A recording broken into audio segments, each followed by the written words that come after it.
અમદાવાદમાં ભારે વરસાદી માહોલ બાદ રસ્તાઓ બંધ કરી દેવાની ફરજ પડી છે, કેમ કે જળબંબાકાર બાદ સાણંદ વિરમગામ હાઈવે બંધ કરી દેવામાં આવ્યો છે। સાણંદ જીઆઈડીસી થી આગળ હાઈવે પર પોલીસ બંદોબસ્ત ખડકી દેવામાં આવ્યો। વાહન ચાલકો માટે આ રસ્તાને સંપૂર્ણ રીતે બંધ કરી દેવામાં આવ્યો છે। તો ડિવાઈડર તોડી અને આ રસ્તાને હવે આખરે આ પાણીનો નિકાલ કરવાનો પ્રયત્ન કરી દેવામાં આવ્યો છે। માર્ગની બંને બાજુનો માર્ગ આ પાણીના કારણે સમગ્ર રીતે ભરાયેલો છે અને જેના કારણે આ હાઈવેને બંધ કરી દેવાની ફરજ પડી છે। હાલમાં આ પાણી ક્યારે જલ્દીથી ઉતરી જાય અને હાઈવે ક્યારે ફરી શરૂ થાય તેવી તમામ લોકો રાહ જોઈ રહ્યા છે। યાતાયાતના સાધનોને આ સાથે તમામ પરિવહન માટે હવે મુશ્કેલી પડી રહી છે, કેમ કે સાણંદ વિરમગામનો આ હાઈવે સતત બિઝી રહેતો આ હાઈવે હાલમાં બંધ કરી દેવામાં આવ્યો। સાણંદ જીઆઈડીસી થી આગળ હાઈવે પર પોલીસ બંદોબસ્ત રાખવામાં આવ્યો છે, જેથી કરીને આ રસ્તા પર કોઈ પણ પ્રકારની વાહન ચાલકોની અવરજવર ન રહે। વાહન ચાલકો માટે સંપૂર્ણ રીતે આ હાઈવેને હાલમાં બંધ કરી દેવામાં આવ્યો છે। તો સ્થિતિ તમે જોઈ રહ્યા છો, બંને તરફ પાણી જોવા મળી રહ્યું છે। ડિવાઈડર પણ અહીં તોડી દેવામાં આવ્યો અને સમગ્ર રીતે આ પાણી ઉલેચવાનો પ્રયત્ન જેસીબી મારફતે પણ હવે કરવામાં આવ્યો।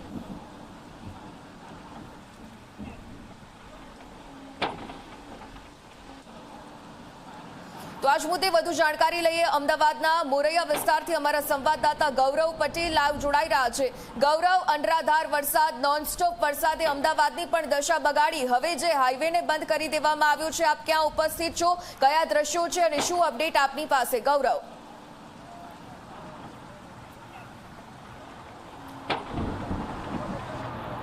ઉર્મિલા, વાત કરીએ તો છેલ્લા 3 દિવસથી અમદાવાદ શહેર અને અમદાવાદ ગ્રામ્ય વિસ્તારમાં મુશળધાર વરસાદ પડી રહ્યો છે। ભારે મેઘ ખાંગા થયા છે અને આ દ્રશ્યો તમે જોઈ શકો છો અમદાવાદના ગ્રામ્ય વિસ્તારના।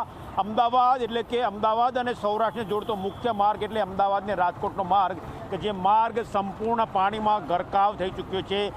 જે પણ વાહન ચાલકો છે તેમને પોલીસ દ્વારા સ્પષ્ટ સૂચના આપવામાં આવી રહી છે કે ભાઈ, વાહન વ્યવહાર માટે એટલે કે નાના વાહનો માટે વાહન વ્યવહાર સંપૂર્ણ બંધ કરવામાં આવ્યો છે।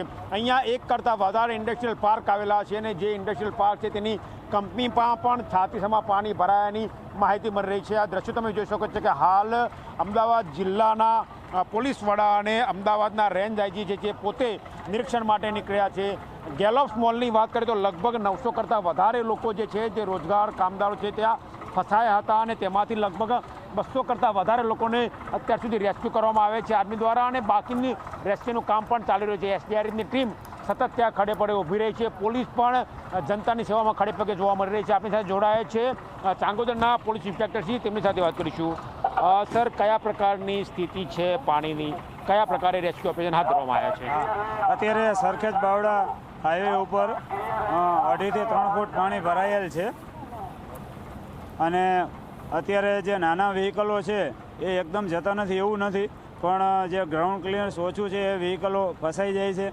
મોટા ટ્રક એ બધા વ્હીકલો જાય છે જે સૌરાષ્ટ્ર તરફ, અમદાવાદથી સૌરાષ્ટ્ર તરફ જાય છે। એ લોકોને ખાસ વિનંતી છે કે ધોલારી એક્સપ્રેસ વે થઈ અને બગોદરા થઈ અને એ રસ્તો લે, આ રસ્તો અવોઇડ કરે અને બિનજરૂરી આવાગમન છે એ બંધ રાખે એવી વિનંતી છે। જી સર, કે કોઈ લોકો ફસાવે, કામદારો ફસાવે, ઇન્ડસ્ટ્રીમાં પાણી ઘૂસે એવી કોઈ ઘટનાઓ સામે આવી છે? હા, નાની ઘટનાઓ સામે આવી છે જ્યાં પાણી 2.5-3 ફૂટ ભરાઈ ગયું હોય પણ એમને રેસ્ક્યુ કરી લેવામાં આવ્યા છે। બાકી કોઈ મેજર કોઈ ઇસ્યુ નથી। જી, કેટલા લોકોને રેસ્ક્યુ કર્યાની માહિતી છે? અત્યાર સુધી રેસ્ક્યુ કર્યાની માહિતી 150 થી 250 છે અને એનાથી વધુ પણ ગેલોપ્સ ઇન્ડસ્ટ્રીઝ છે એમાં રેસ્ક્યુની કામગીરી હાલમાં પણ ચાલુ છે। જી, તો તમે જોયું કે આ હતા ચાંગોદરના પોલીસ ઇન્સ્પેક્ટર શ્રી કે જેઓ પોતે ફિલ્ડમાં છે। અત્યારે હાલ જે લોકો પાણીમાં ફસાયેલા છે તેમને મદદ કરવા માટે પહોંચ્યા છે। દ્રશ્યો તમે જોઈ શકો છો ગુજરાત ફાર્મા ટેકનો પાર્કના, કે જ્યાં પાણીનો ધસમસતો પ્રવાહ જોવા મળી રહ્યો છે। 1-2 નહીં પરંતુ જેટલા પણ ઇન્ડસ્ટ્રીયલ પાર્ક અમદાવાદથી બાવળા વચ્ચે આવેલા છે તે સંપૂર્ણ પાણીમાં ગરકાવ થયેલા જોવા મળી રહ્યા છે। માત્ર હેવી વ્હીકલ છે તે જ આ રોડ ઉપર ચાલી રહ્યા છે, માટે જ પોલીસ સતત અપીલ કરી રહી છે કે જે નાના વ્હીકલ છે તેઓ આ માર્ગ ઉપર ના આવે, કારણ કે માર્ગમાં પાણી ભરાય છે અને કદાચ પાણીમાં તેમના વ્હીકલ સ્ટક થઈ જવાની પણ શક્યતા રહેલી છે। એટલે કહી શકાય કે 900 લોકો ગેલોપ્સ ઇન્ડસ્ટ્રીયલ પાર્કની અલગ અલગ કંપનીમાં ફસાયેલા હતા। કંપનીમાં પાણી ભરાઈ ગયું છે અને તેમાંથી અત્યાર સુધી લગભગ 250થી વધારે લોકોને રેસ્ક્યુ કરવામાં આવ્યા છે અને હજુ પણ રેસ્ક્યુનું કામ ચાલી રહેલું છે। ઉર્મિલા, બિલકુલથી ગૌરવ, આપ અમારી સાથે જોડાયેલા રહેજો। આપની પાસે પાસેથી અપડેટ મેળવતા રહીશું। તો જે હાઈવેનો હાલમાં થયો છે અમદાવાદ ગ્રામ્યના સાણંદ તાલુકામાં મોરૈયા વિસ્તાર અને સરખેજ બાવડા હાઈવે પર વરસાદના કારણે આશરે 3 ફૂટ જેટલા પાણી ભરાઈ ચૂક્યા છે, જેના લીધે વાહન વ્યવહારને ગંભીર અસર થઈ છે। ભારે વરસાદના કારણે મોરૈયા હોય કે પછી ચાંગોદર મોડાસર હાઈવે પર ઘૂંટણ સમા પાણી ભરાયા છે। સમગ્ર ઇન્ડસ્ટ્રીયલ વિસ્તારમાં ઇન્ડસ્ટ્રીયલ પાર્ક પાણીમાં ગરકાવ થઈ ગયા છે। આ સાથે પોલીસ અધિકારી પણ જોડાયા હતા। તેમના દ્વારા પણ અપીલ કરવામાં આવી છે કે પરિસ્થિતિને ધ્યાનમાં રાખી આપત્તિ વ્યવસ્થાપન કરવામાં આવી રહ્યું છે, પરંતુ કામ ન હોય તો હાઈવે પર ન નીકળે અને આ સાથે તમામ વાહનો કે જે નાના વ્હીકલ્સ છે તેમને તો બિલકુલથી પરમિશન નથી આપવામાં આવી આ માર્ગ પર પસાર થવા માટે। માત્ર હેવી વ્હીકલ્સ જ આ હાઈવે પરથી પસાર થઈ રહ્યા છે।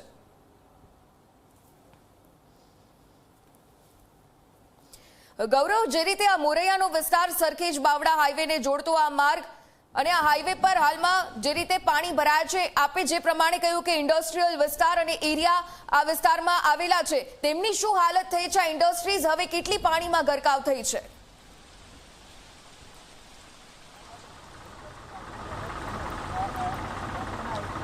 હજી વાત કરીએ તો છેલ્લા 3 દિવસથી જે વરસાદ પડ્યો છે તે આપણે અત્યાર સુધી અમદાવાદ શહેરની વરસાદની વાત કરીએ તો અમદાવાદ શહેરમાં જે સ્થિતિ હતી તે અમદાવાદ શહેર આખું સંપૂર્ણ પાણીમાં ગરકાવ થઈ ચૂક્યું હતું।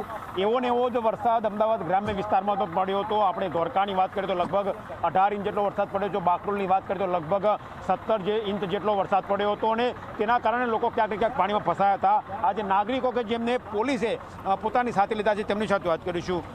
ક્યાં જતા હતા અને કઈ રીતે ફસાયા હતા? सर बताएंगे। क्या जता था कई फंसाया था? हमारे यहाँ पे 35 लोग अंदर फंसे हुए हैं गैलॉप्स के अंदर।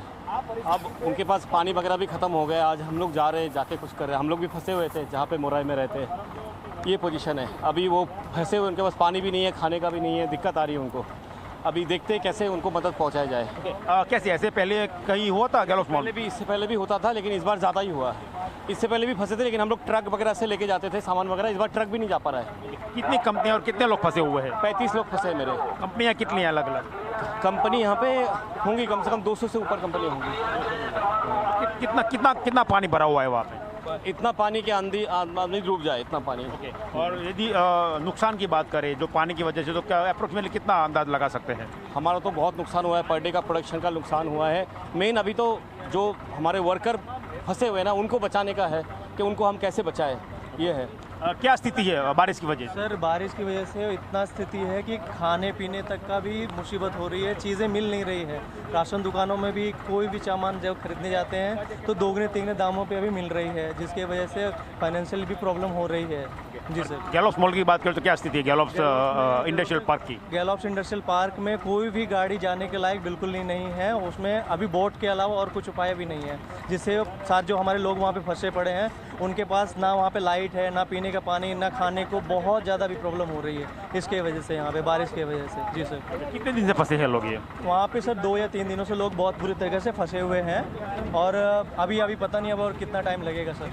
जी सर। कैसी मदद मिल रही है पुलिस की ओर से? पुलिस ने आपको खुद अपने व्हीकल में बिठाया? पुलिस हमें बहुत सहयोग कर रही है, सपोर्ट मिल रहा है हमें पुलिस तरफ से। अगर कोई भी मुसीबत हो रहा है तो बोट का सहायता हमें पुलिस से मिल रही है।